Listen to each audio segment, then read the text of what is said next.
Bom dia, pessoal. Tudo bom? Pode fechar, hein? Bom dia, professor. Pode jogar fora. Bom dia. Vamos continuar aqui, então. Está aqui na reta final, né? Temos a aula de hoje, temos a aula de sexta-feira. Hoje nós vamos ver, então, tramitação de medidas provisórias, vamos fazer alguns exercícios para revisar. E sexta também eu vou trazer a tramitação na prática de algumas matérias. A gente reforçar os conceitos, vendo as matérias, as tramitações na prática, tá? Acho que é importante, acho que quando a gente vê assim, na prática, a gente tende a fixar bem, sabe? Os conceitos, principalmente esse assunto de regimento, que é bastante... Tem muita coisa que no início parece decoreba, mas quando você vê vários Tem muitos exemplos, detalhes, né, professor? tem muito detalhe, né? Mas aí quando a gente vê na prática, a melhor forma de você pegar é você vendo na prática. Então, quem trabalha com isso, de tanto ver, de tanto presenciar acontecendo, já internalizou, já conhece os detalhes, já conhece as regras e como ela é aplicada na prática. Então, eu vou trazer aqui para vocês alguns exemplos e vocês, quem tem interesse, quanto mais assistir, presenciar, trabalhar com isso, mais vai ficando claro, tá? Tá todo mundo vendo minha tela? Bom, então vamos lá. Deixa eu usar aqui. Bom, então, aula 11, tramitação de medidas provisórias. Vou dar uma revisada aqui nos dispositivos constitucionais e depois nós vamos entrar na resolução 1 de 2002, tá? Que é a resolução que traz a tramitação das medidas provisórias na prática, como ocorre, como deve ocorrer, né? Com comissões mistas e depois deliberação pela Câmara e Senado.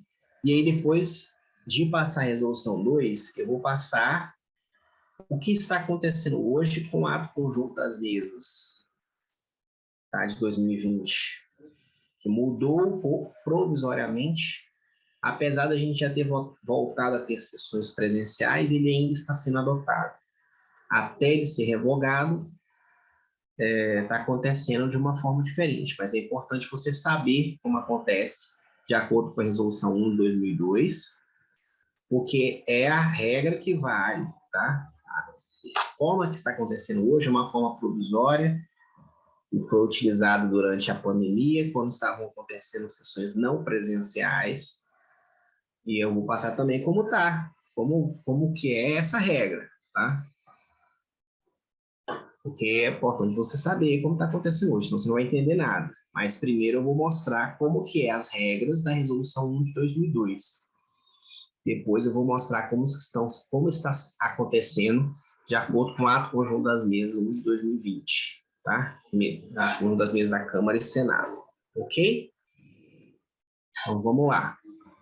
Então primeiro nós vamos entrar aqui nos dispositivos constitucionais. Então, as medidas provisórias estão previstas lá no artigo 62 da Constituição, que diz o seguinte: em caso de relevância e urgência, o presidente da República pode adotar medidas provisórias com força de lei, devendo submetê-las de imediato ao Congresso Nacional. Então, a principal diferença aí, e salta aos olhos, é que assim que publicada, ela já tem força de lei, ela já está regendo relações jurídicas, estabelecendo direitos e deveres, tá? E por aí vai. Existem vedações materiais, tá? Para edição de medida provisória. Então, não pode ser editada medida provisória sobre esses assuntos aqui.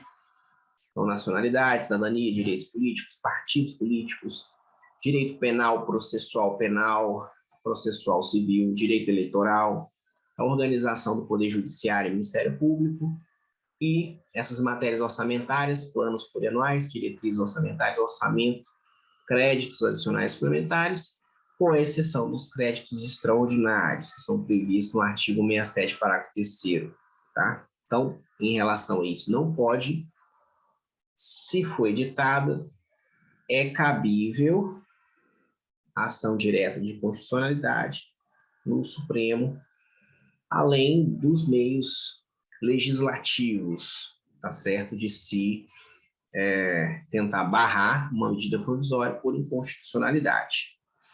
Além disso, também não pode ser editada medida provisória que vise a detenção ou sequestro de bens, de poupança popular ou qualquer outro ativo financeiro.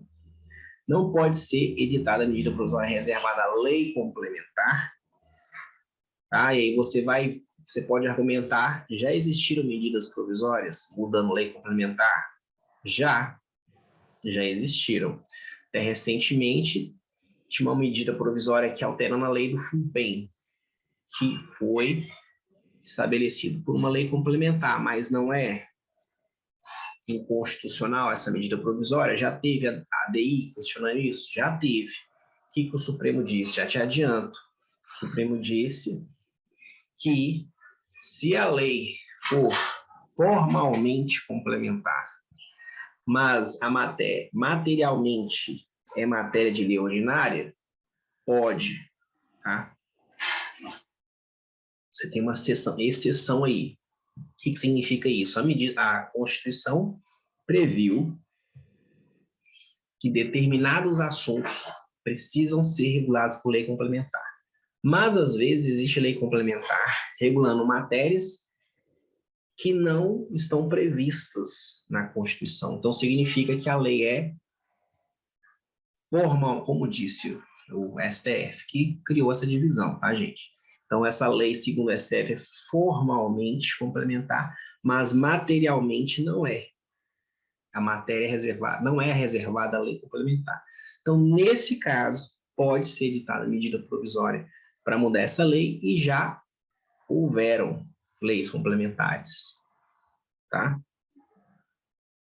Então, estou trazendo para vocês porque é uma exceção importante, tá certo? Também não pode ser editada medida provisória para editar matéria já disciplinada em projeto de lei aprovado pelo Congresso, pendente de sanção ou veto. O que é isso? É a matéria... o Congresso acabou de aprovar um projeto de lei e mandou para sanção. Antes de sancionar ou vetar, o presidente da República não pode editar uma medida provisória sobre aquele assunto. Primeiro, ele tem que sancionar ou vetar aquilo ali. Tá certo? E também existe a proibição de reeditar na mesma sessão legislativa medida provisória que foi rejeitada ou perdeu sua eficácia porque passou o prazo, tá? Se ela tivesse sido editada na sessão legislativa anterior, eu posso reeditar. Mas se foi nessa sessão, eu só posso reeditar na próxima. Então, essa é a regra que a Constituição prevê. Ok? Por conta disso, é muito comum que no final do ano várias medidas provisórias sejam editadas. Tá? Você vai ver que tem muita medida provisória que sai dia 27, 28 ou até 31 de dezembro, porque ela foi editada, né, no ano anterior. Então, ela pode, mesmo que perca a eficácia por depois do prazo, ela pode ser reeditada. Há essa possibilidade. Bom, a Constituição traz alguns prazos para a medida provisória, os prazos de vigência. Então, ela tem um prazo de vigência de 60 dias, prorrogável por mais 60, contados da publicação. Esses prazos aqui, eles são suspensos durante o período de recesso. E assim também são os prazos previstos na Resolução 1 de 2002, que tem vários prazos. Lá nós vamos ver daqui a pouco, prazo para emendamento, tá certo? Prazo para os líderes indicarem os membros da comissão mista. Então, tem prazos. Esses prazos também são suspensos durante o recesso do Congresso Nacional, sem prejuízo da eficácia da medida provisória. Então, isso daqui representa uma exceção. Perceba que a medida provisória, então, ela pode durar mais que os 60 dias, prorrogáveis por mais 60. Tá? Porque a medida provisória que foi editada em dezembro, ela só vai começar a contar prazo dia 2 de fevereiro, que é quando inicia a sessão legislativa. Ok? Importante você saber isso. E se tiver um recesso no meio do ano, o recesso oficial, né? A interrupção oficial da sessão legislativa não vai contar prazo também, tá? Bom, a Constituição também prevê o trancamento de pauta, né? Após 45 dias da publicação da medida provisória, ela entra em regime de urgência e passa a trancar a pauta da casa em que ela estiver tramitando. Ou se estiver na Câmara, tranca a pauta da Câmara. Se já estiver no Senado, tranca a pauta do Senado. No atual entendimento da mesa, o trancamento da pauta somente acontece após a medida provisória chegar na Câmara e ser lida no plenário. Que diferença faz isso? Faz muita diferença. Então, se deu 45 dias e ela está lá na comissão mista ainda, pode acontecer. A comissão mista demorar tanto a dar esse parecer que passou os 45 dias e ainda está lá. Não trancou a pauta da Câmara ainda. Tá? Chegou na Câmara, ainda não tranca. Quando que tranca? Quando o presidente lê e chegou a casa. Então, isso aí é um artifício que foi criado para aliviar esse trancamento de pauta. Né? Porque às vezes a matéria já chegou aqui, mas o presidente ainda não leu lá no plenário. Comunica o que chegou a casa, o processado da medida provisória, número tal, que trata disso. Após ele fazer essa leitura, passou a trancar a pauta. Tá? Antes, não tranca. Tranquilo, pessoal? Além disso, eu já disse para vocês, né, nas aulas passadas, que não tranca, né, o que não pode ser regulado por medida provisória. Só tranca a pauta as matérias ordinárias. Ok? Isso é uma decisão de 2009 do ex-presidente da Câmara, Michel Temer, e já foi objeto de questionamento no Supremo, e o Supremo disse que a decisão é válida. É o seguinte, se eu não posso usar a medida provisória para editar uma matéria que é sujeita a projeto de decreto legislativo, a medida provisória não tranca uma tramitação de um projeto de decreto legislativo. Se eu não posso usar ela para editar uma matéria de direito penal, ela também não tranca uma matéria de direito penal. Agora, ela tranca todas as matérias, todos os assuntos que ela pode regular. Você está tramitando um projeto de lei que trata sobre um assunto que eu posso editar uma medida provisória sobre aquele assunto, então esse projeto está sujeito ao trancamento de pauta. Então, PEC não está sujeito ao trancamento de pauta, projeto de decreto legislativo, projeto de resolução e todas as matérias que sim, que estão naquele rol de vedações materiais, tá certo? Projeto de lei complementar e por aí vai. Está naquele rol lá de vedações materiais, se for sobre aquele assunto, não está sujeito ao trancamento de pauta. Também uma exceção importante você entender, tá? Se você está acostumado a pegar a pauta do plenário, quando você pega a pauta da semana, quando você entra na matéria, embaixo da matéria está escrito assim, ó, T62, NT64. Significa isso. Isso é uma dica que a mesa colocou lá para falar se ela é sujeita ao trancamento de pauta pelo artigo 62 da Constituição ou se é sujeita ao trancamento de pauta pelo artigo 64. que é da audiência constitucional. Isso é interessante, porque tem gente que não sabe, tá? Mas ajuda bastante, tá? Quando você sabe. Você vem aqui, ó, tá todo mundo vendo minha tela aí, né? Então, aqui eu tenho medidas provisórias, gente, olha só. Projeto de lei. Está aqui a descrição dele. E aí a SGM colocou isso aqui, ó. Não tranca, não está sujeito ao trancamento de pauta pelo artigo 62 da Constituição, é a medida provisória, mas está pelo artigo 64. Aqui está pelos dois, ó. Tranca 62, tranca 64, tá? Então, ajuda a sua vida, tá? Você não precisa ficar interpretando matéria por matéria. Então, quando entra aqui, você já sabe, está sujeito. Às vezes faz diferença, porque às vezes a matéria que está trancando a pauta, ó, a medida provisória que já foi lida, tá? Ela ainda não foi lida, olha só, guardando, ainda não tinha sido, né? Essa pauta da semana anterior. Guardando leitura do ofício de caminhamento, então não foi lida. Se já tivesse sido lida, trancava. Então, se o deputado pode, eu quero pedir para aprovar esse projeto aqui, esse aqui, né? Aí você pode argumentar com ele, deputado, ele está sujeito ao trancamento de pauta.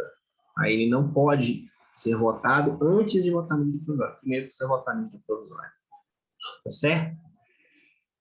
Bom, só um macete aí que eu acho que para quem você for trabalhar na prática vai fazer diferença para você. Bom, e a comissão mista? Então vamos falar aqui das regras da resolução 1 de 2002, tá? Que são as regras que, no momento, elas não está acontecendo dessa forma por conta do ato das mesas, mas é assim que acontecia e vai voltar a acontecer assim que esse ato deixar de estar em vigência, tá?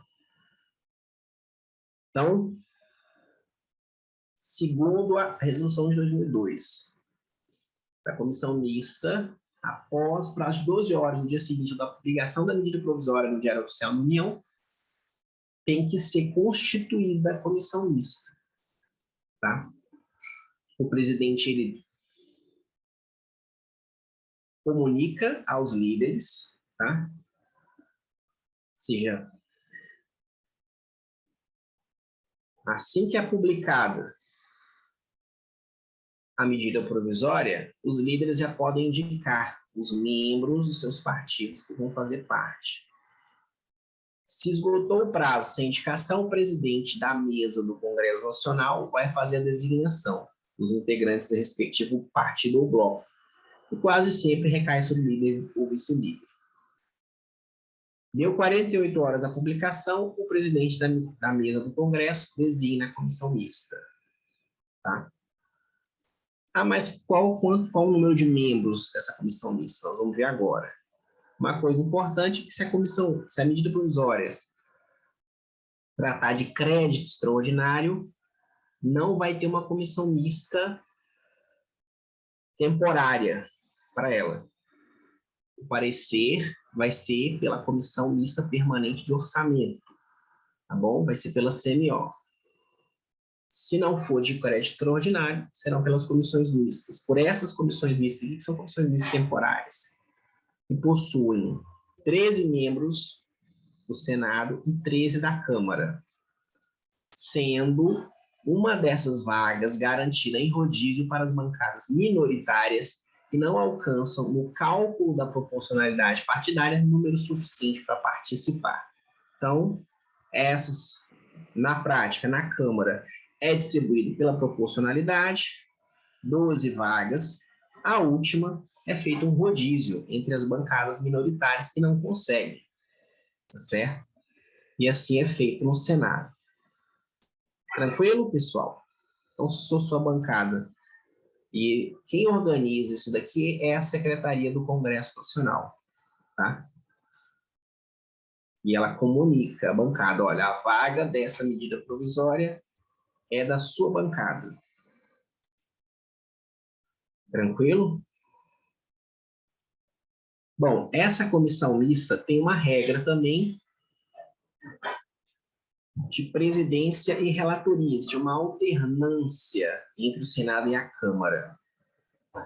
Então, uma comissão mista, a presidência do Senado, e a outra comissão mista, a outra medida provisória que precisar de comissão mista, a presidência vai ser da Câmara, e vice-versa. Ok? Então, o presidente é um senador, a próxima o presidente é um deputado. Depois é um senador de novo, depois é um deputado. Quando a presidência for um senador, o relator é um deputado. E vice-versa. E o presidente vai designar um relator e um relator substituto, que é de casas diferentes. Certo? Então, quando o relator for da Câmara, o relator substituto vai ser do Senado. Esse artigo 3º, parágrafo 1º, é do regimento comum, professor? Não, da Resolução 1 de 2002. Ah, tá. Certo? Resolução 1 de 2002, gente. Que é a que regula a tramitação das medidas provisórias nas... É da medida provisória. Isso. Tá certo? Bom, designado, então, é eleito a presidência, ele indica o relator, que é da casa diferente da dele, ele indica também um relator substituto, que é da mesma casa dele. Esse relator vai dar um parecer. Vai dar o parecer lá na comissão mista, que vai discutir e votar esse parecer. Bom, pela Resolução 1 de 2002, nos 6 primeiros dias que se seguirem a publicação da medida provisória no Diário Oficial da União, podem ser apresentadas emendas a essa medida provisória, que devem ser protocolizadas lá na Secretaria-Geral da Mesa do Senado. Ok? Elas são apresentadas, existe uma secretaria do Congresso Nacional, gente, tá? Fica ali no salão azul, tá? Bem em frente à entrada do plenário do Senado, fica ali. É lá que eram protocoladas, o pessoal ia lá. Hoje é pelo Infoleg, hoje, antigamente o pessoal ia lá entregar essa emenda, tá? O prazo da resolução de 2002 é 6 dias, se seguirem a publicação da medida provisória no DAU. E pela resolução, somente poderão ser oferecidas emendas às medidas provisórias perante a comissão mista, na forma deste artigo. Ou seja, não cabe, na regra da resolução de 2002, emendas de plenária à medida provisória. Tá? Essa é a regra da resolução. Resolução essa que está suspensa no momento. Então, vamos lá, pessoal. Continuando aqui.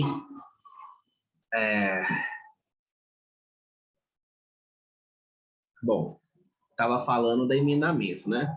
Então, somente podem ser oferecidas emendas perante a comissão mista. Essa é a regra da Resolução 1 de 2002, tá? Pela resolução, também é vedada a apresentação de emendas que versem sobre matéria estranha àquela tratada na medida provisória, cabendo ao presidente da comissão o seu indeferimento liminar. Ok? Tá? Isso daqui é a redação da resolução. Tá? Eu sei que isso daqui cabe interpretações. Às vezes você pode achar que a matéria é estranha e ter uma interpretação de que ela não é tão estranha assim. E vice-versa. O presidente pode declarar a matéria estranha e o deputado, o autor, não concordar. Cabe recurso. Tá? Cabe recurso no plenário, quando a matéria chega no plenário, existe o recurso de 1/10 dos membros da casa, tá? Para que essa matéria, para que essa emenda seja aceita, tá? E não seja considerada matéria estranha.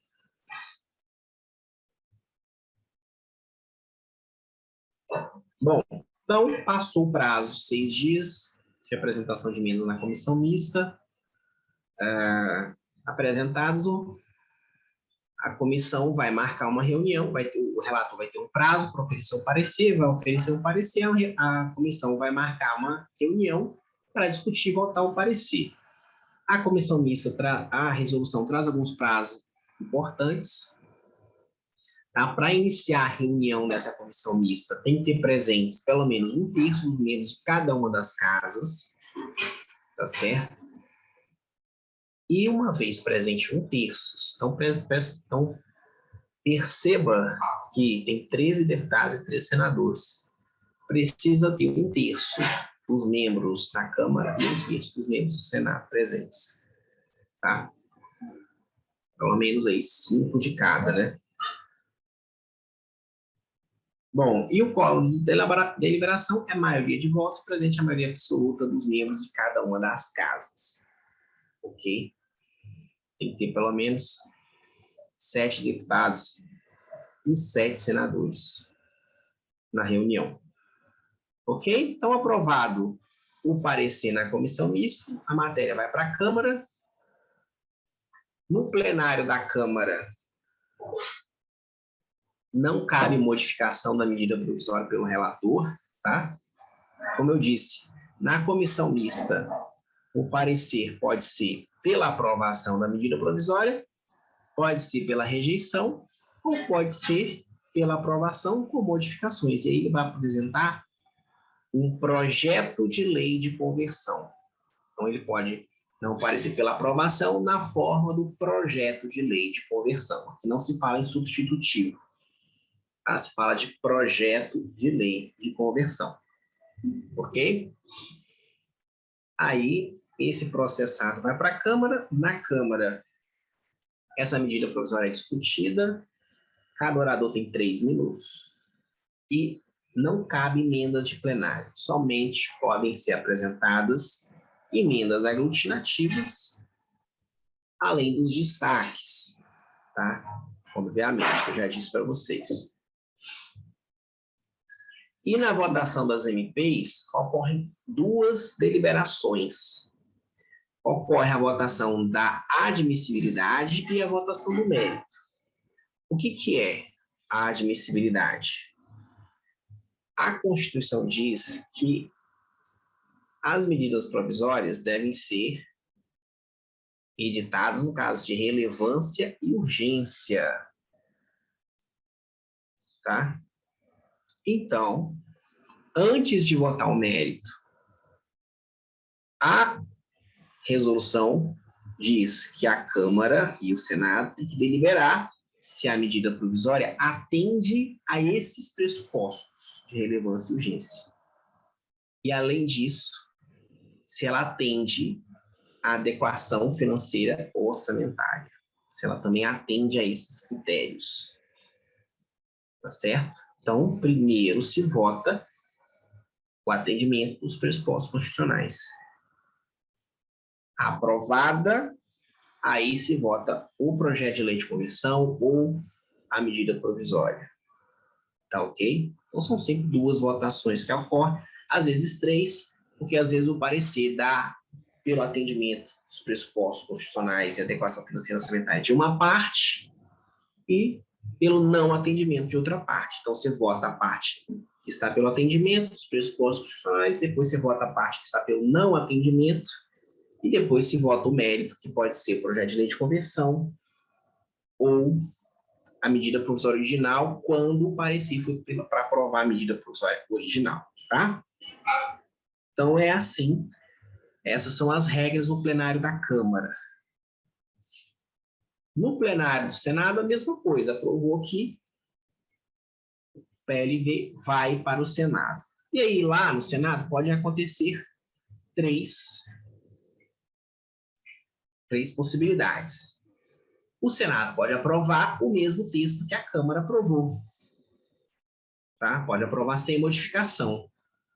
Se o Senado aprovar sem modificação, esse texto vai à publicação ou à sanção, tá?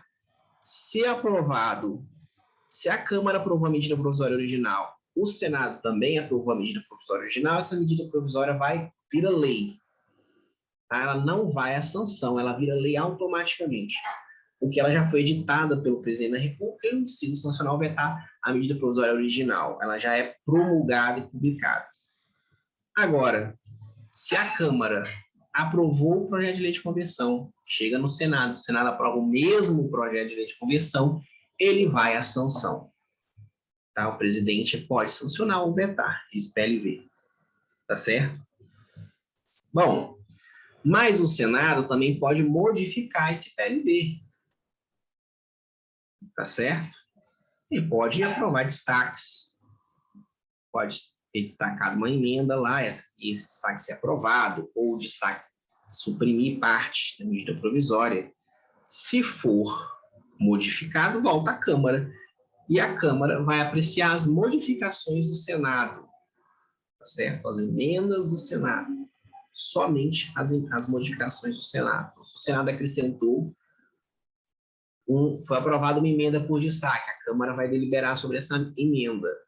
Se foi suprimida uma parte, volta para a Câmara vai deliberar sobre a supressão do Senado. Tá certo? Essa é uma outra possibilidade. Agora, pode ser que o Senado rejeite o PLV. Se ele rejeitar o PLV, a matéria volta à Câmara, que vai decidir entre o PLV e a MP original. Porque se o Senado rejeitou o PLV, existe dois textos, existe o PLV e existe a MP original. Isso volta para a Câmara e a Câmara decide. Se vota, aí vai voltar, a Câmara vai votar a rejeição do Senado, né, e as modificações do Senado. A modificação do Senado é para rejeitar o PLV. Se a Câmara aprovar a rejeição do PLV, vai à MP original para promulgação. Se a Câmara rejeitar a modificação do Senado, vai ao PLV a sanção. Tá certo? Por quê? Porque, olha só, o Senado, aqui, a Câmara dá a palavra final, tá certo? Se é a MP original ou se é o projeto de lei de conversão.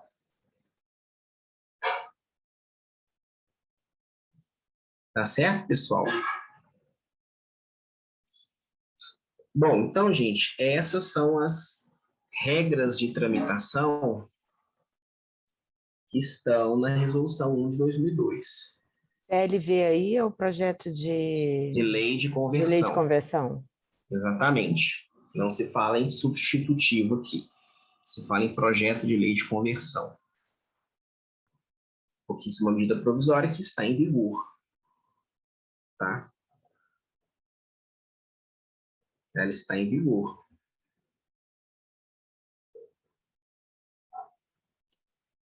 Tudo tranquilo, pessoal? Bom, mas aí em 2020 veio a pandemia e aí foi editado esse ato aqui. Para quê?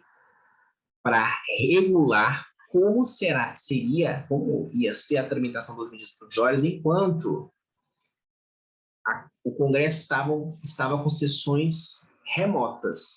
Tá? E aí eu vou passar para vocês as regras desse ato conjunto, que ele ainda está em vigor. Apesar da gente estar tendo sessões presenciais na Câmara, sessões presenciais no Senado, no Congresso, as sessões conjuntas ainda estão híbridas. Tá? E esse ato ainda está em vigência. Então, as medidas provisórias ainda estão tramitando no momento, seguindo essas regras aqui que eu vou passar agora. Tá? Mas assim que esse ato for revogado, voltam as regras da Resolução 1 de 2002. Tá? Quando ele vai ser revogado? Não sei. Já podia ter sido. Tá? Mas ele ainda está em vigor. É importante você saber que regras são essas, como é que está acontecendo agora, no momento. Tá? Bom, então esse ato conjunto diz o seguinte: enquanto durar a emergência de saúde pública de importância internacional e o estado de calamidade pública decorrente da Covid-19, as medidas provisórias serão instruídas perante o plenário da Câmara dos Deputados e do Senado Federal, ou seja, sem comissão mista, né? Ficando excepcionalmente autorizada a emissão de parecer em substituição à comissão mista por parlamentar de cada uma das casas, designado na forma regimental. Ou seja, não tem comissão mista e é designado um relator de plenário. E esse relator vai dar o parecer de plenário no plenário em substituição à comissão mista. Tá certo? Bom, mas e aí as regras, né, emendamento? Então, como é que tá? Como que o ato definiu? Primeiro, tem 2 fases de emendamento agora. Então, a medida provisória podem ser oferecidas emendas perante o órgão competente da Secretaria Legislativa do Congresso Nacional, protocolizadas por meio eletrônico simplificado, até o 2º dia útil subseguinte à publicação da medida provisória no Diário Oficial da União. Então, hoje, a emenda se faz meio eletrônico simplificado, leia-se Infoleg Autenticador, é o sistema da Câmara, tá? É protocolizado pelo Infoleg Autenticador na Secretaria do Congresso Nacional, e o prazo agora são 2 dias úteis, tá? Então, publicou segunda até quarta, publicou na sexta até terça, tá bom? Publicou sexta-feira até terça, que é o 2º dia útil seguinte à publicação do medida provisória. Publicou segunda até quarta-feira, ok? Só que, quando chega no plenário, pode emendar de novo. Essa é a regra mais relevante, digamos assim. Quando em deliberação nos plenários da Câmara e do Senado, operando por sessão remota, ainda tem escrito assim, mas mesmo agora continua valendo, tá? As emendas e requerimentos de destaque deverão ser apresentados à mesa no prazo, a forma e prazo definidos para funcionamento do sistema de deliberação remota em cada casa. Leis, seguindo as regras do regimento de cada casa, tá? Então, a emenda de plenário pelo Infoleg Autenticador. Como foi regulamentado e vai continuar. Esse sistema não vai desaparecer. E a gente não vai voltar a apresentar a emenda e destaque no papel, gente. Agora é pelo sistema, tá? Então, agora, na prática, tem emenda de plenário, tá? Tem emenda de plenário. A medida provisória.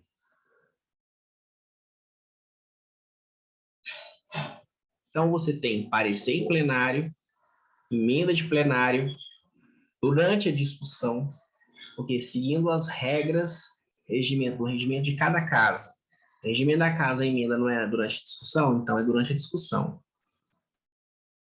O relator de plenário, a Câmara tem um relator de plenário, o Senado tem um relator de plenário lá. Então, chega na Câmara, da mesma forma, é chamado, assim que a medida provisória é anunciada, é chamado o relator, ele oferece o parecer, lê o parecer, aí inicia-se a discussão, encerra a discussão, ele é chamado para dar parecer às emendas de plenário, e aí, quando ele acata algumas, ele apresenta uma subemenda substitutiva ao PLV. Esse foi o nome adotado, tá? Ah, mas PLV não é emenda, porque chama subemenda substitutiva, né? Adotou-se aí a nomenclatura por similaridade, né? PLV ele é como se fosse o substitutivo, digamos assim, né? Então, o que é apresentado é uma subemenda substitutiva ao PLV.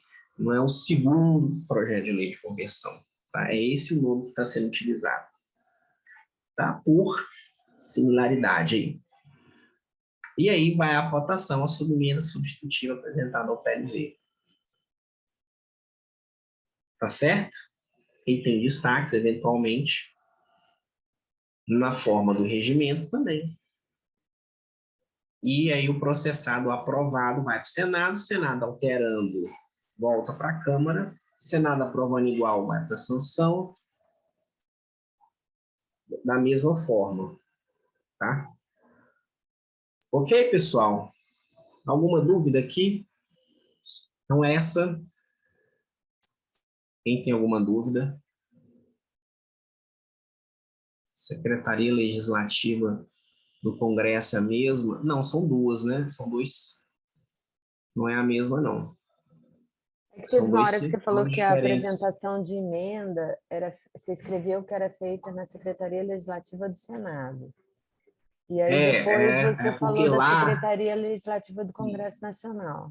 é porque na resolução está escrito, isso é a Secretaria Legislativa do Senado, só que lá eles têm um setor específico só para as sessões conjuntas e comissões mistas. Lá dentro do Senado tem uma Então, equipe, né, fisicamente é no mesmo lugar. é como se fosse o mesmo órgão, mas é uma subdivisão. Na realidade, fica em salas diferentes, é uma equipe diferente. É uma equipe diferente que trata das sessões do Congresso e dessas comissões mistas lá, tá? Mas então, É o mesmo secretário-geral, mas é como se fosse é um órgão diferente, né? Como se fosse uma subdivisão interna deles lá, tá? O lugar que se apresenta. E tem a equipe que trabalha nas sessões do Senado e tem uma outra equipe que trabalha nas sessões do Congresso. Mas é a mesma secretaria. Eu falei que não é, né? É a mesma, só que são órgãos distintos. É uma subdivisão lá, tá? Se chama, eles dão o nome de Secretaria do Congresso. Tranquilo?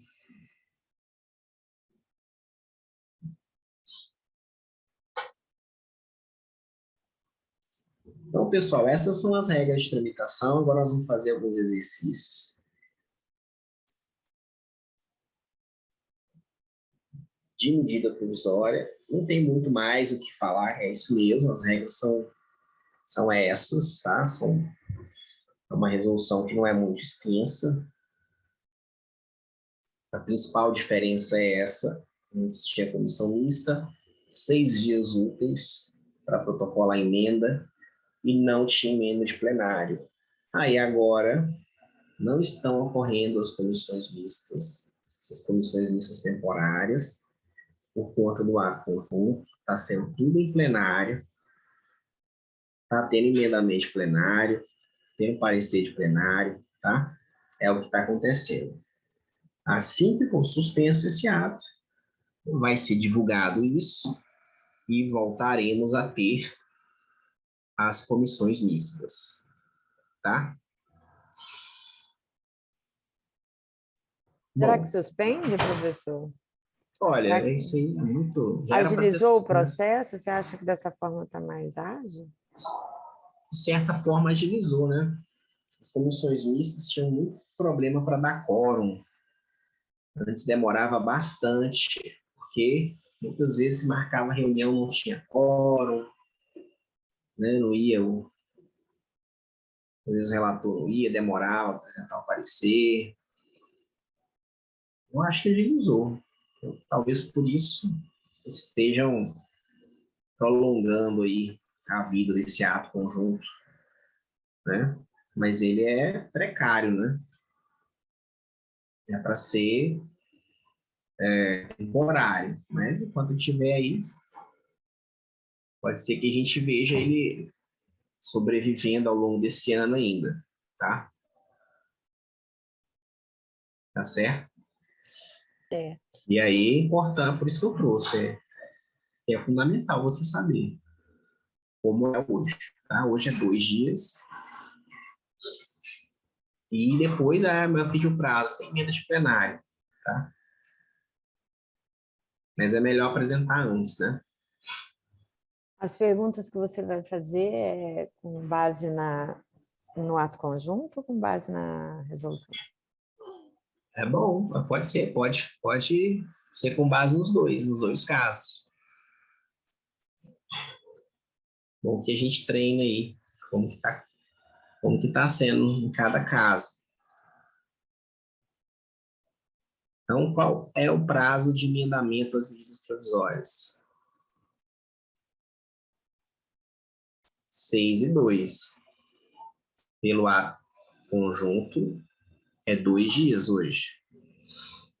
E pela comissão mista, quando estão em vigor as comissões mistas, 6. A partir de quando o MP passa a trancar a pauta da Câmara?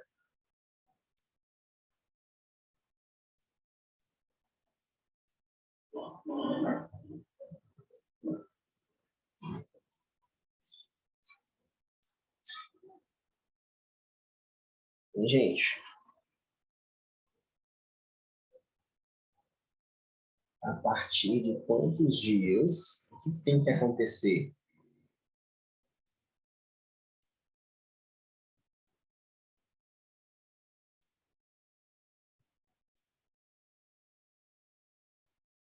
A partir de quantos dias, pessoal, de publicada, ela passa a trancar a pauta?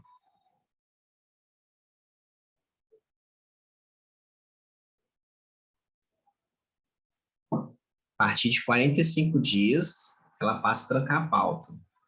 Mas ela tem que estar onde? Ela tem que ter chegado na casa e tem que ter sido feito a leitura dela no plenário, né? Tem que ler ela tem que ser lida.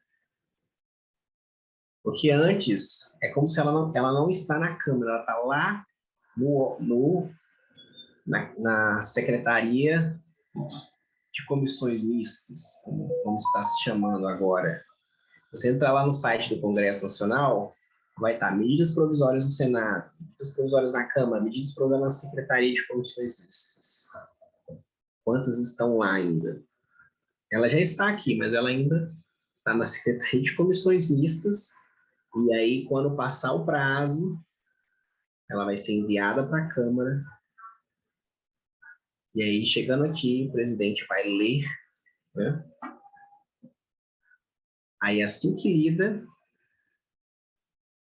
ela vai passar a trancar a pauta. Por que é assim? Por que já não tranca? Foi um artifício criado para já não trancar a pauta. Senão, ia, de certa forma, atrapalhar os trabalhos da casa. Porque pensa, não tem comissão mista mais. O prazo é de 2 dias, então já podia ser enviado automaticamente. Hoje, se espera, né? Tranca também o acordo. Por quê? Porque o trancamento é constitucional. Tá, Fernanda? É constitucional. A partir de 45 dias, tranca. Então, só que se espera. Tem parecer? Manda para a Câmara. Chegou na Câmara, está trancando a pauta, dá um parecer. Porque senão vai ficar trancando tudo. Se você tiver aqui 10 medidas provisórias na pauta, trancando a pauta, a Câmara só pode votar a medida provisória. É lógico que tem as regras das matérias que não estão sujeitas ao trancamento de pauta. Tá? Mas, de certa forma, muitas matérias são sujeitas.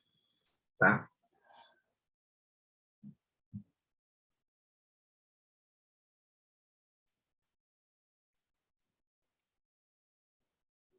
É possível emenda de plenário para medidas provisórias?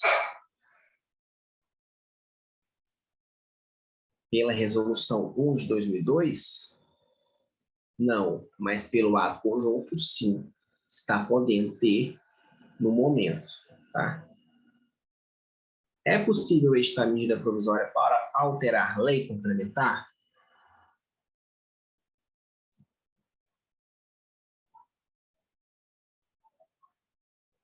Pela Constituição? Não, pela Constituição não. Mas já foi editada a medida provisória para alterar lei complementar? Já, mas ela não é inconstitucional? O que ela foi? Qual que é o entendimento? Isso daí tá, eu estou trazendo para vocês porque isso daí está fora, né, do regimento, mas na prática é importante você saber que já foi e tem decisão do Supremo falando que pode, desde que a matéria, se essa lei complementar, se essa matéria, a lei for formalmente complementar, mas a matéria não é, o objeto não é materialmente complementar, digamos assim, a Constituição não diz que só pode ser regulado por lei complementar, Aí o Supremo entendeu que não é inconstitucional. E quem tem a última palavra sobre o que é constitucional ou não é o Supremo. Então, se ele entendeu que é, tá? É, tá certo? Essa daí, 1118, altera. Recentemente foi alterada a lei do FUNPEN, que também alterou, não sei de cabeça o número, mas também alterava uma lei complementar. E aí, você pode ser questionado por um deputado, mas não é inconstitucional? Bom, mas se a jurisprudência é essa, ok? O Supremo entendeu que tem exceções. Entendido, pessoal? Essa decisão do Supremo, ela é antiga, ela é de 2010, eu acho. Ela não é tão recente assim, não. Na época, a medida provisória foi questionada na época pelo DEM e essa aqui que o Arthur colocou é recente, é de 2022. Não sei se é essa aí, não tem conhecimento, mas é 11/18 de 2022. Se altera, alterando. E aí se encaixa, provavelmente, nesse caso aí que eu disse para vocês. É possível editar medida provisória para aumentar a pena de crimes previstos no Código Penal?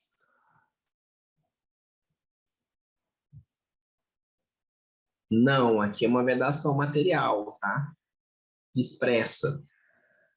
Não pode legislar sobre matéria de direito penal, direito processual civil, processual penal, direito eleitoral, tá? Também tem uma regra explícita na Constituição, ok? Proibindo isso aqui. Bom, pessoal, então aqui a gente termina exercício sobre medida provisória. Eu trouxe aqui mais exercícios sobre todo o tema que a gente trabalhou aqui, tá? Durante o curso. E gostaria de trazer para vocês para a gente dar uma revisada aqui e fixar aqui a matéria. Eu acho que dá tempo de fazer, ainda temos 40 minutos. Dá tempo de fazer uma revisão aí do regimento da Câmara, tá? Todas as regras, tá? Então, todo mundo aí preparado? Dá uma revisada, mas fica à vontade para responder e a gente, mesmo errando, a gente vai revisar, que é importante, tá? Então, o legislador constituinte conferiu à Câmara competência privativa para elaborar seu regimento interno.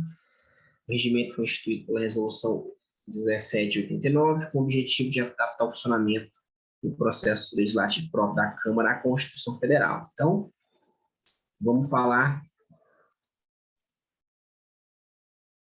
regras do regimento da Câmara. Então, trouxe aqui de volta para a gente revisar. Sobre o tema presidência, mesa, líderes e blocos parlamentares, tá bom?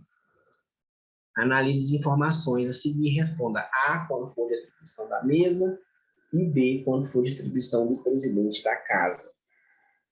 Então, vamos lá. Primeiro quesito aqui, propor ação de inconstitucionalidade por iniciativa própria ou a requerimento de deputado ou comissão. É mesa ou presidente? Quem que propõe ação de inconstitucionalidade? É a mesa, tá? Letra A.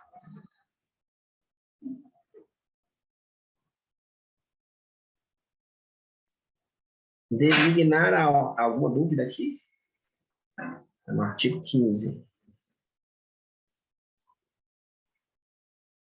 Propor ação de constitucionalidade, encaminhar pedidos escritos de informação no Estado, tudo isso é a mesa, tá?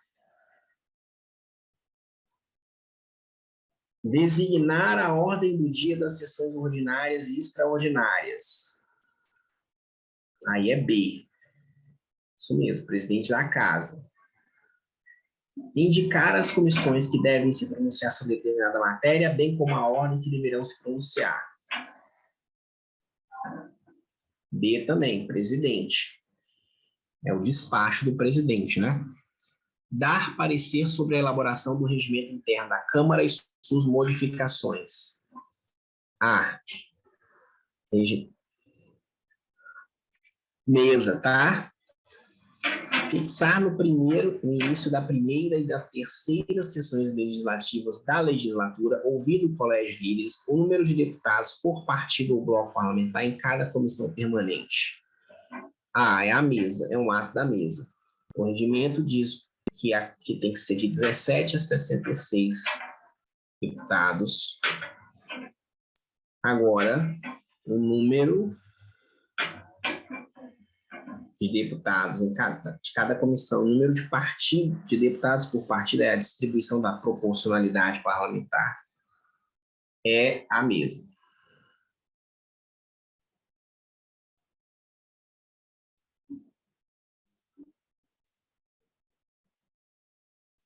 Decidir recurso contra a questão de ordem decidida por presidente de comissão.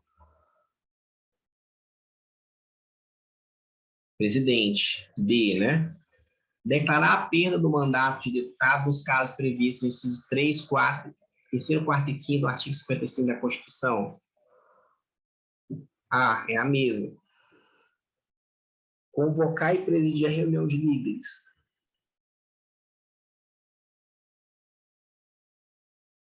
Convocar e presidir a reunião de líderes é o presidente. Ele que convoca. Aí é B, né?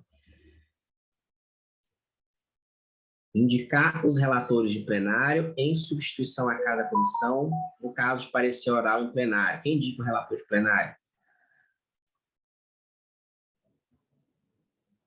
É o presidente também que indica o relator de plenário. Não é a mesa, não. Presidente, tá? É B. Presidente que indica os relatores. Apreciar e encaminhar pedidos escritos de informação ao ministro de Estado nos termos do artigo 50, parágrafo 2º da Constituição Federal. B. É a mesa, gente. Tá? Pedidos escritos de informação ao ministro de Estado. É a mesa, tá? Professor, tem como depois você colocar o gabarito desses exercícios? Sim, porque tem hora que eu não tem sei se eu sim. copio ou se eu respondo. Tá bom. Posso botar assim.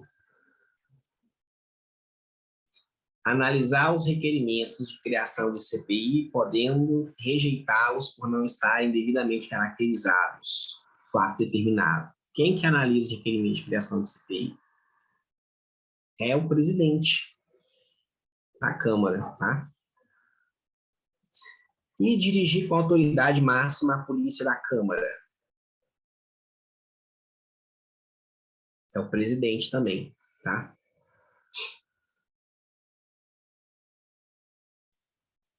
Vamos lá. Qual o número de parlamentares que uma bancada precisa ter para ter uma liderança? Qual é a regra do regimento hoje? Do artigo 9º. Para ter uma liderança, a bancada tem que ter, no mínimo, quantos deputados? Hoje, o regimento diz que ela tem que atingir a cláusula de barreira, que é, na legislatura atual, pelo menos 9 deputados, ou 1,5% do eleitorado, dividido por pelo menos 9 estados. Na próxima legislatura, pelo menos 11 deputados, distribuídos em 9 estados, ou 2% do eleitorado nacional. Calma aí, professor. Essa é 9, é a então? regra. É a Eu regra. Eu tinha anotado 5. Então, sim, eu lembro que eu trouxe, que eu atualizei para vocês, eu tinha trazido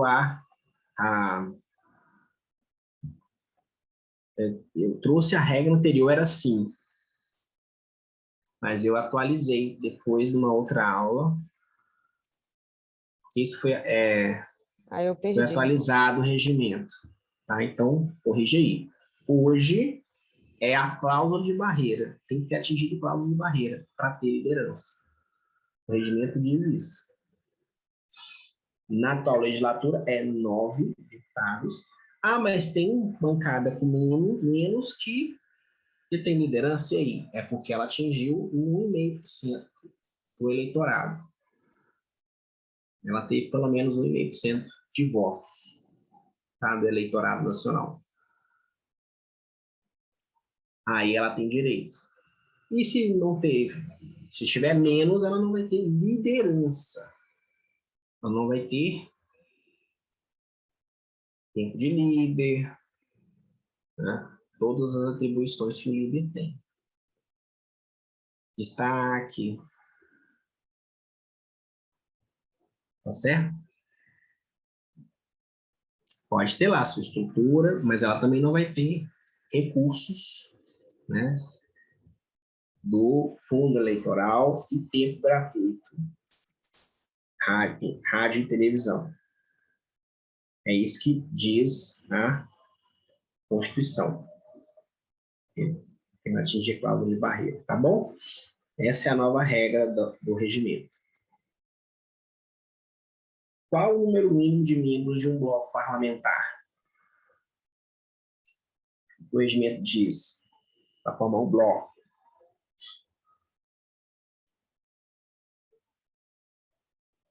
pessoal,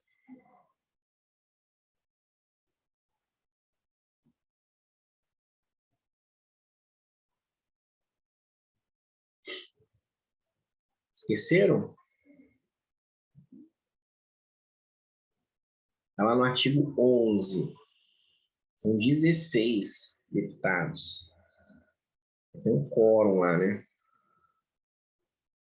16 deputados, tá? Pelo menos, para formar um bloco.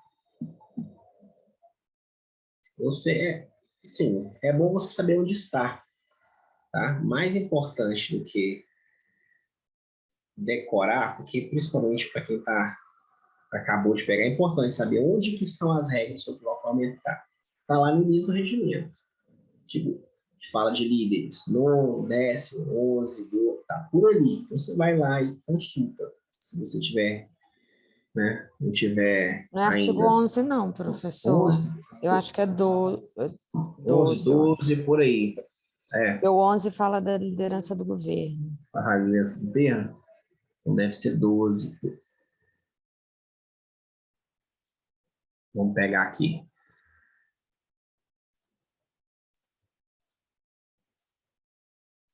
Contingente interno na Câmara.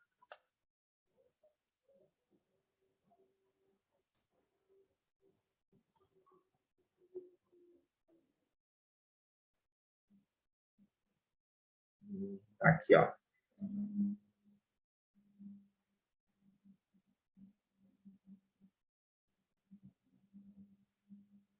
Tipo 12.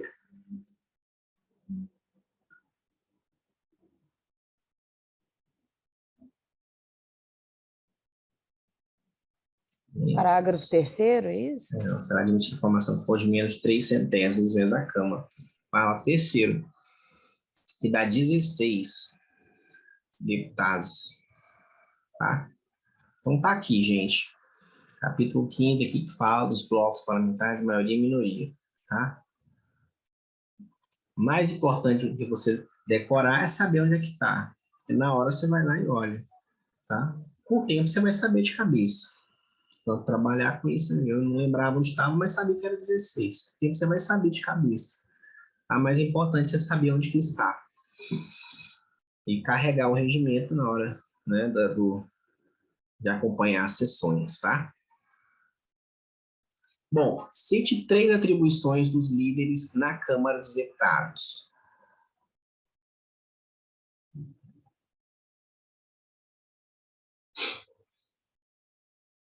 Então, o líder Vamos lá.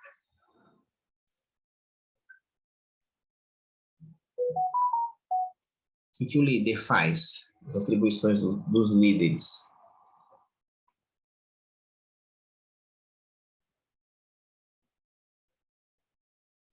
Pode pedir verificação?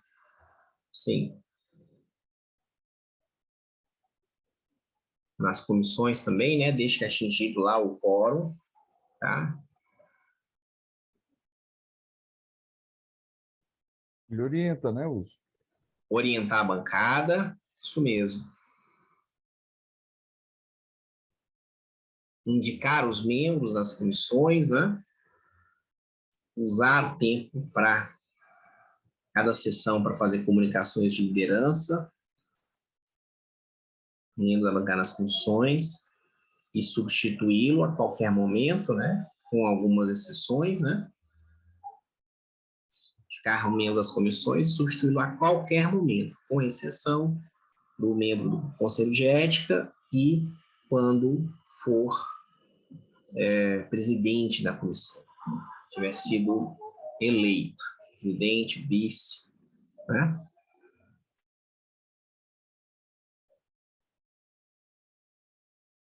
Já falamos algumas aí. Participar dos trabalhos de qualquer comissão, sem direito a voto, mas isso daí qualquer deputado pode discutir. Qualquer deputado pode discutir em qualquer comissão. Agora, na hora de votar, só os membros. Na hora de pedir verificação, é líder ou vice-líder. Tá bom, Arthur? Certo? Qualquer deputado pode participar dos trabalhos de qualquer comissão para discutir matéria. Tá? Como são feitas as indicações para as comissões permanentes da Câmara? Acabaram de responder, né? São os líderes que indicam. Segundo o número de membros que cada bancada tem, cada comissão. Quais os 3 tipos de comissões temporárias da casa? Temporárias.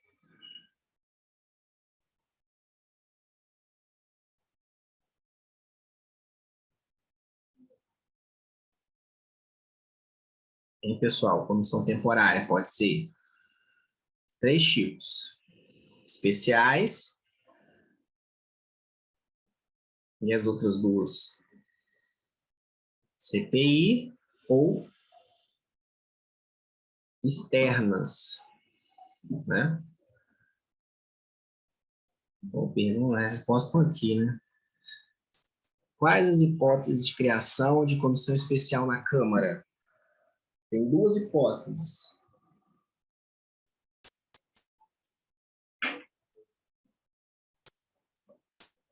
Dois casos de criação de comissão especial.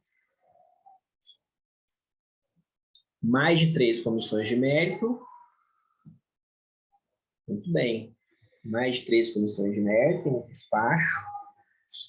Ou no caso de proposta de emenda à Constituição. Aí vai ser criada uma comissão especial, temporária. Quais os pré-requisitos para a instalação de uma comissão parlamentar de inquérito?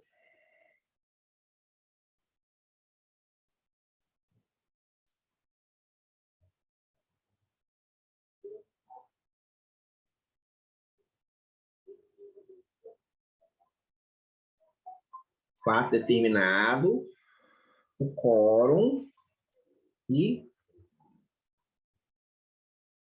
o prazo, né? Prazo certo. Quórum de 1/3, um terço dos membros da casa, fato determinado e prazo certo. Qual o prazo máximo para uma CPI encerrar seus trabalhos?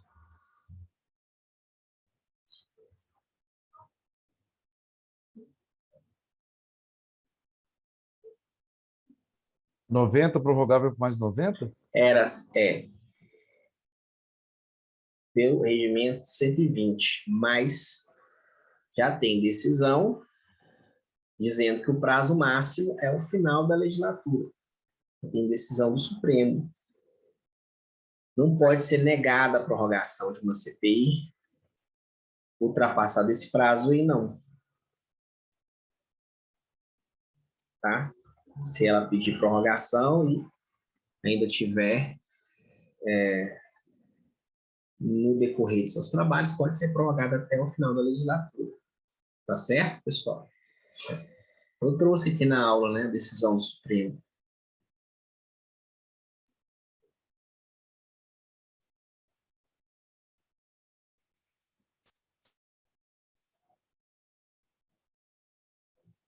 Qual a consequência em relação às comissões da Casa para um parlamentar que se desvincula de sua bancada?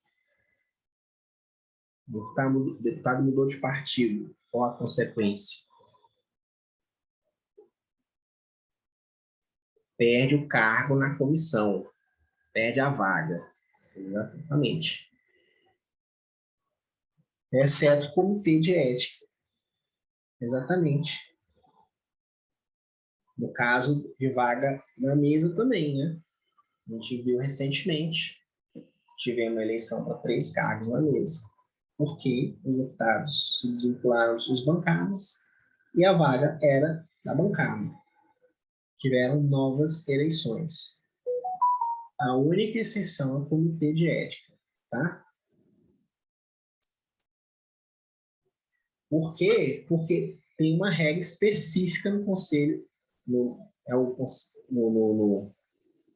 Código de Ética do Decoro Parlamentar, falando que no Conselho de Ética não se aplica os dispositivos de desvinculação da bancada, tá? Não se aplica, tá? Eu lembro que na aula referente a isso, até me perguntaram, e o deputado que vira ministro, ele perde a vaga no Conselho de Ética? Né? Alguém me perguntou. Aí eu lembro que eu liguei lá no Conselho de Ética. No meu entendimento, eu não perdia, mas eu liguei lá para confirmar. E aí me explicaram, olha, se ele não renunciar, consta lá que a vaga está ocupada por ele, mas ele está afastado do mandato. A vaga permanece com ele, tá? Ele só perde se ele renunciar à vaga. E aí a vaga volta para o partido. E aí, quando ele voltar, a vaga não é mais dele também, ele renunciou. Agora, se ele não renunciar, mesmo que ele assuma o cargo no ministério, ele não perde a vaga no Conselho de Ética, continua sendo dele. Consta lá que ele está afastado, está licenciado, fica com 1 a menos, tá? O suplente vai votar, né? Enquanto ele não estiver na hora de votar, mas a vaga é dele ainda, tá? O suplente no Conselho de Ética vai votar, tá? Mas a vaga ainda é dele. Como é hoje. Se o titular não está, o suplente vota, né? Mas o titular chegou, o titular que vota. Se ele está afastado, a vaga está lá dele, o suplente dele, no Conselho de Ética, vai votar, enquanto ele não vota, mas está afastado. Ele não perde a vaga, tá? Ele só perde se ele renunciar. Mesmo desvinculado, atualmente eu trabalho na liderança de solidariedade. A deputada de solidariedade, que é do Conselho de Ética, trocou de partido, foi para o PROS. A vaga é dela ainda. Porque não perde, tá? Ela continua com a vaga no Conselho de Ética. Ok?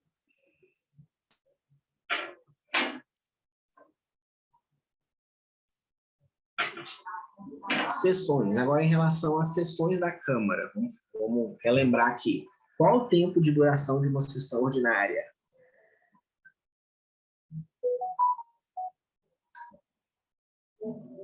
Sessões têm tempo de duração definido?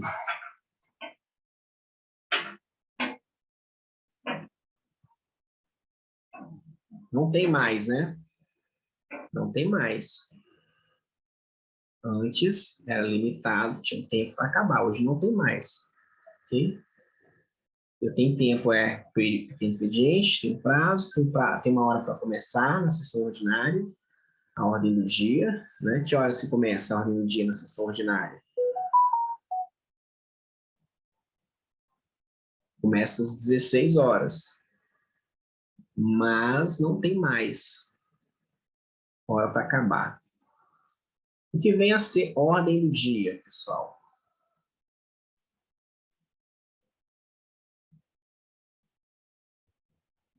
Tem? Que vem a ser ordem do dia. E são discutidas e votadas as matérias da pauta. Isso mesmo. Tá? Período reservado à deliberação, discussão e votação das matérias da pauta. Como deve proceder um deputado que gostaria de usar a palavra no pequeno expediente?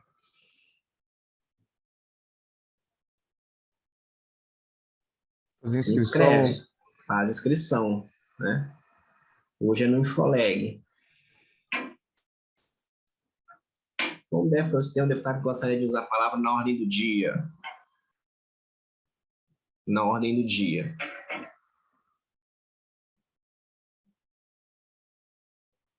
No pequeno expediente, ele se inscreve para falar no pequeno expediente. Na ordem do dia, ele se inscreve para falar na ordem do dia? Tem que pedir a mesa, né? Ele tem que se inscrever para discutir alguma matéria. Para falar a favor ou contra. Para falar a favor ou contra. Ele se inscreve para discutir ou para encaminhar, ou ele pode pedir o termo de líder, ou ele pode chegar lá de baixo e pedir 1 minuto, mas aí não é garantido. Tá? Que ele vai conseguir. Pode ser que ele consiga. Tá? Dependendo, se a sessão tiver uma fase mais tranquila, o presidente pode conceder 1 minuto a ele. Mas garantido que ele vai falar, não é garantido. Tá? O que é comunicações de liderança e quanto tempo cada partido tem para falar?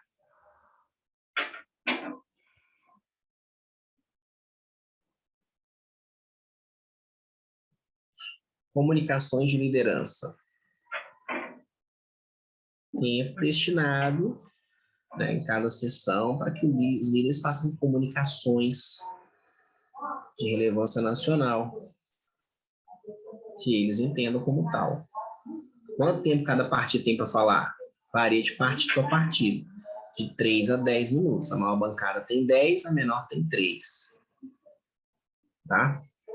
Isso mesmo. Quer saber quanto o seu tem? Você entra no Infoleg.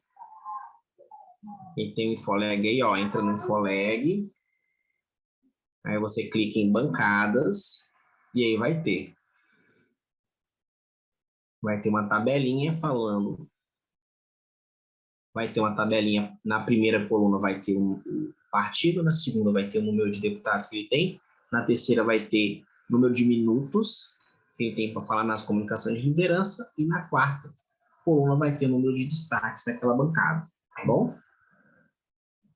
Você achar fácil aí quanto que um determinado partido tem, tá?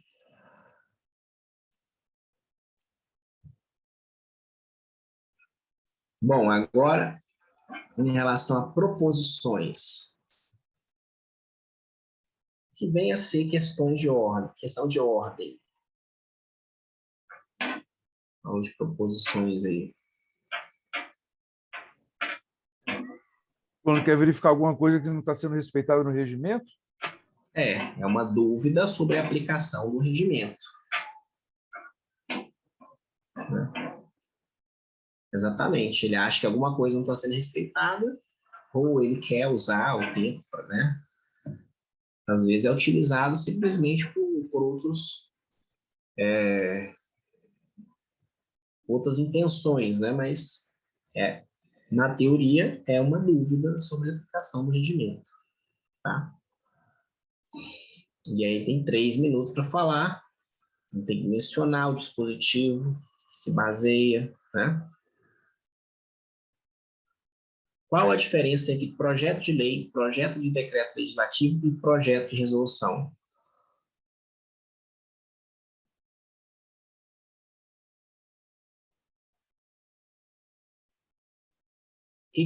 O que faz diferente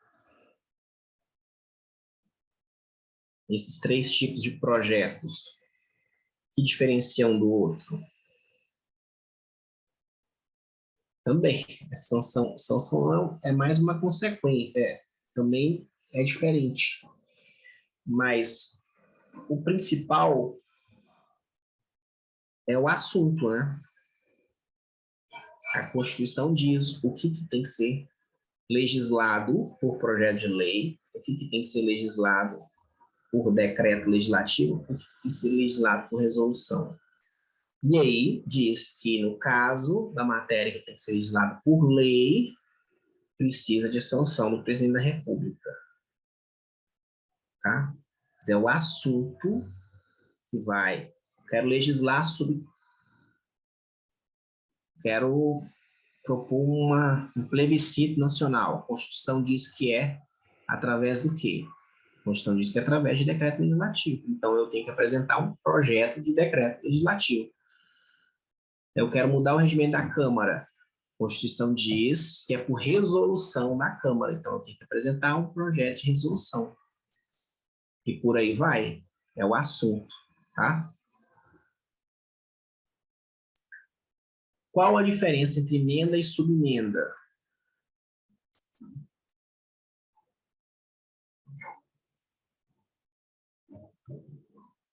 Emenda é uma proposição acessória de outra, sendo a principal um projeto ou uma proposta de emenda à Constituição. E subemenda? Subemenda é uma proposta de modificação de uma emenda. Ela é acessória da emenda, exatamente. Eu estou propondo modificar a emenda. Quase sempre quem apresenta a subemenda é o relator, para alterar o substitutivo, que é uma emenda, tá? Por definição, é uma emenda. Qual a diferença entre emenda supressiva e emenda substitutiva?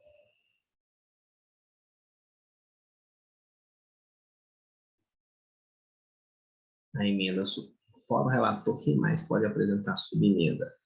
Bom, o Fernando, o regimento não diz que o deputado não pode apresentar subemenda. Só que, se ele pode apresentar uma emenda, ele apresenta, ele não vai apresentar uma subemenda. Agora, subemenda substitutiva, modificando o substitutivo, só o relator. Tá? Qualquer deputado, tem uma emenda lá de um deputado, aí eu quero alterar aquela emenda. Se o deputado quer alterar aquela emenda, ele pode apresentar subemenda? Pode, mas ele não vai querer, ele vai preferir apresentar uma emenda, uma outra emenda, com o texto que ele quer, tá? Ele apresenta emenda, ó. Agora, alterando o substitutivo, aí é o relator, somente, tá? Tá certo?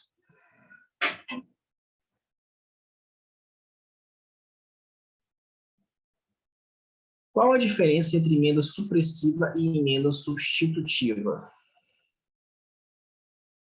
A emenda supressiva manda tirar parte da proposição. A substitutiva, ela dá um texto diferente do mesmo dispositivo, tá certo? Supressiva eu mando tirar o artigo 5º. A substitutiva é uma emenda que eu dou uma outra redação desse mesmo artigo 5º. Que é uma emenda aglutinativa.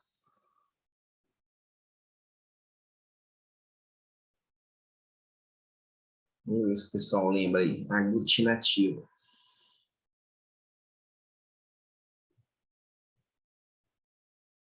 Pode falar se for mais fácil.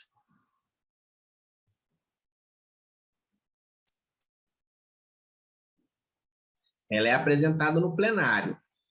Mas qual que é a definição dela? Fusão de várias emendas ou destas com texto. Posso fundir mais de uma emenda ou uma emenda com texto, visando aproximar os respectivos objetos, né? Essa aqui é a definição de uma emenda aglutinativa. Em que ocasiões as emendas devem ser apresentadas em comissão e quando elas devem ser apresentadas em plenário?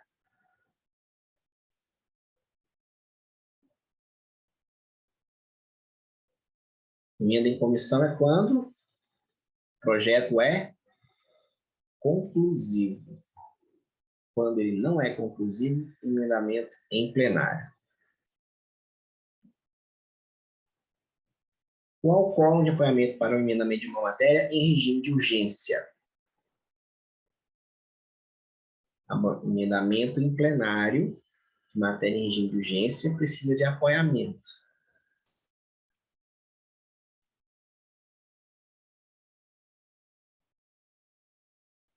Qual é o quórum de apoiamento?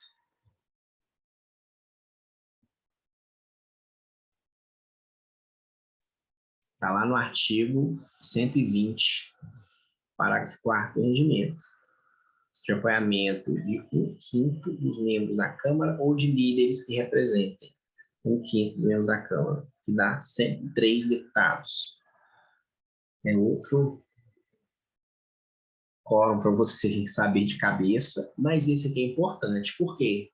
Porque quase sempre a matéria que chega no plenário, ela está em regime de urgência. Então, você precisa saber desse quórum aqui, tá, gente? Quase sempre a matéria tem regime de urgência.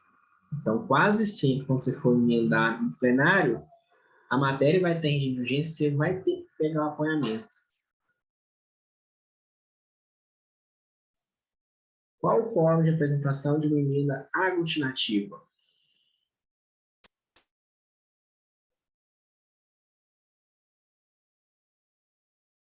Emenda aglutinativa, pessoal.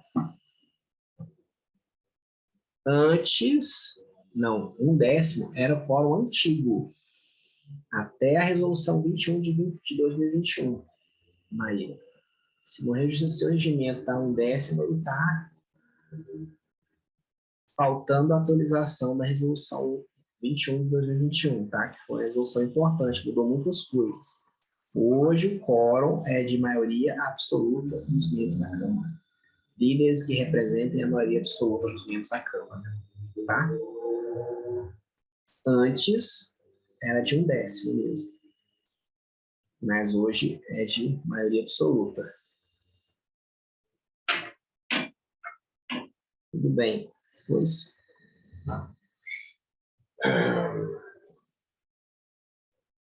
Vou fazer esse gabarito aqui que eu não fiz não, mas eu passo para vocês. Qual o quórum necessário para retirar uma determinada matéria de tramitação?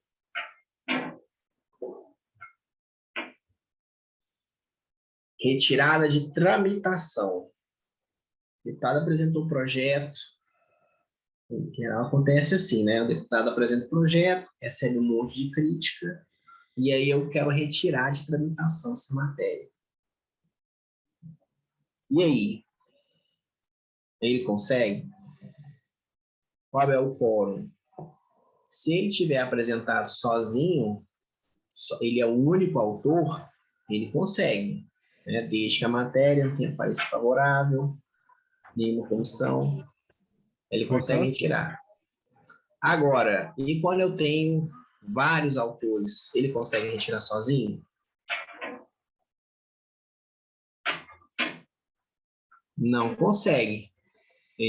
Aí é a maioria absoluta dos autores, tá?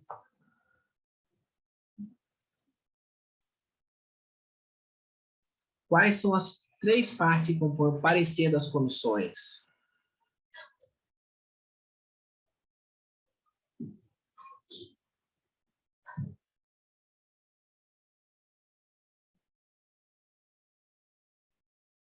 Hein, gente? Parecer da comissão compõe de 3 partes. Relatório,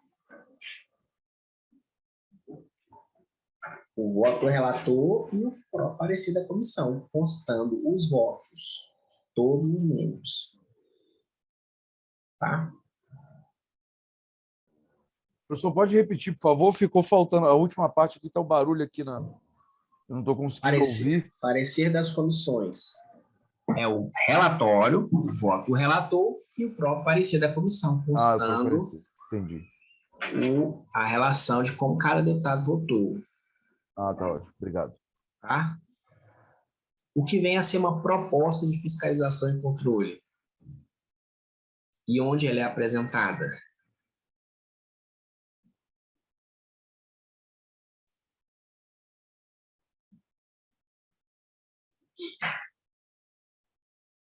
Quando que o deputado apresenta uma proposta de fiscalização e controle? Ele quer fiscalizar, né, um ato ou contrato da administração pública, e aí ele pode apresentar uma proposta de fiscalização e controle em qualquer comissão, tá? Para investigar, né? E aí ele apresenta a proposta, isso vai a voto, é designado o relator vai apresentar um plano de trabalho, uma vez aprovado, aí é implementado, tá? Ele pode pedir a auditoria do TCU, por aí vai. Quase sempre um deputado da oposição, né? Uma ferramenta aí. Se tem para investigar no determinado ato, contrato da administração pública. Ok? Isso é uma proposta de fiscalização e controle. Se o seu deputado for de oposição, você pode. E tiver alguma suspeita relevante, você pode propor.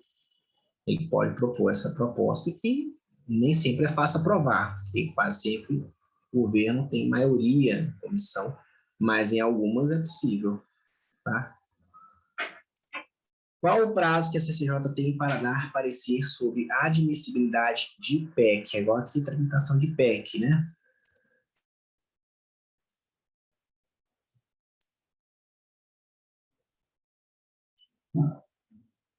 Pessoal, estão lembrados os prazos de PEC?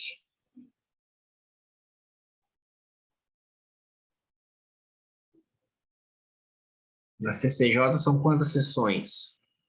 CCJ e comissão especial. CCJ dá um parecer de admissibilidade. Tem quantas sessões para dar parecer? 5, né? E a comissão especial tem qual prazo para dar parecer?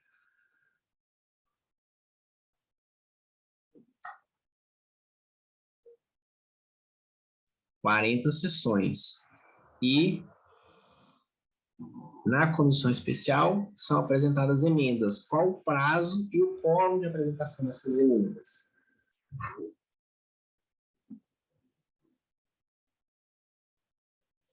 Nas primeiras 10 sessões, exatamente, por mesmo quórum de apresentação da PEC. 171. Ou por 30 aí. 171. Estou errado, né? É o mesmo quórum de apresentação da PEC, tá?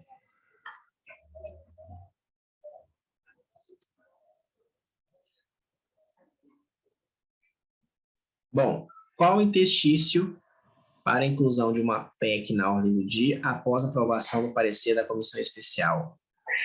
E qual o interstício entre a votação de uma PEC em primeiro e segundo turnos?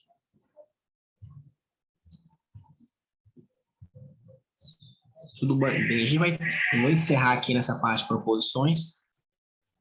E aí, na próxima aula, eu faço os exercícios da parte de tramitação, tá? Para não ficar cansativo também. Terminou a PEC na comissão especial, tem interstício de 2 sessões. Terminou o primeiro turno, o segundo tem interstício de 5 sessões, tá? E aqui, como deve proceder um deputado que pretende emendar uma PEC em plenário?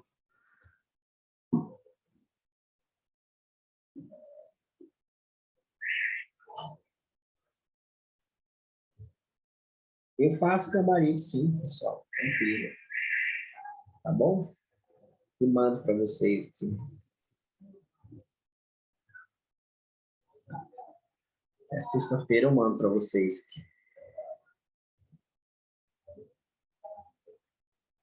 Deputado que pretende emendar uma PEC em plenário.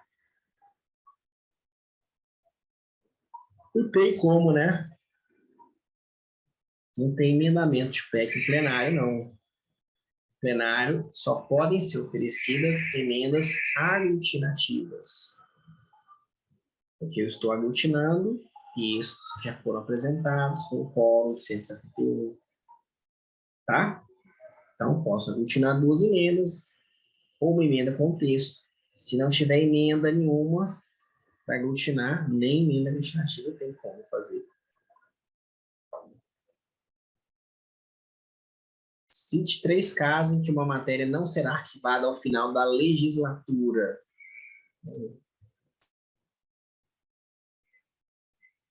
E aí? Alguém lembra?